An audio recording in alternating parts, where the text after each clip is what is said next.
2022, notre pays était occupé à 50% par des terroristes. En début 2025, nous sommes aujourd'hui à plus de 71% de territoires récupérés. Avant 2022, plus de 6500 écoles étaient fermées au Burkina Faso. 2023, 1500 écoles ont ouvert. 2 100 000 personnes étaient déplacées en 2022.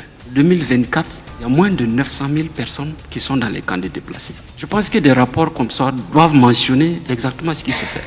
Nous venons de clôturer le festival panafricain de cinéma de Ouagadougou. C'est un des plus grands festivals qui n'avait pas pu être organisé pendant plus de 3 ans et qui a mobilisé pratiquement 50 délégations de tout le monde entier et qui a examiné 235 films.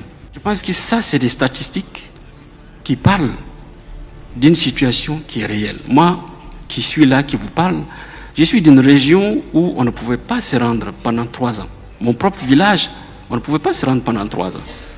Mais quand vous êtes à Ouaga et que vous avez un copain d'école qui vous appelle pour vous dire qu'il est dans son champ en train de défricher, un champ qu'il n'a pas vu depuis 3 ans à cause de l'insécurité, vous vous rendez compte que vous avez une lecture qui est totalement différente de ce qui ressort dans ces rapports-là.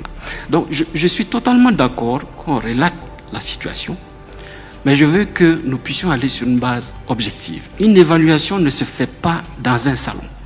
Elle ne se fait pas à 6 heures de vol. Elle se fait sur le terrain. Moi, je ne vous dis pas ce que j'ai lu. Je vous dis ce que je vis, ce que j'ai vécu. Je viens du Burkina et je vais dans les 4 coins du Burkina. Et le tour du Faso, ça ne se fait pas dans des véhicules blindés. C'est à vélo.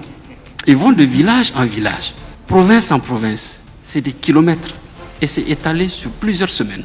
Qu'un cycliste ne repartit avec un doigt brisé,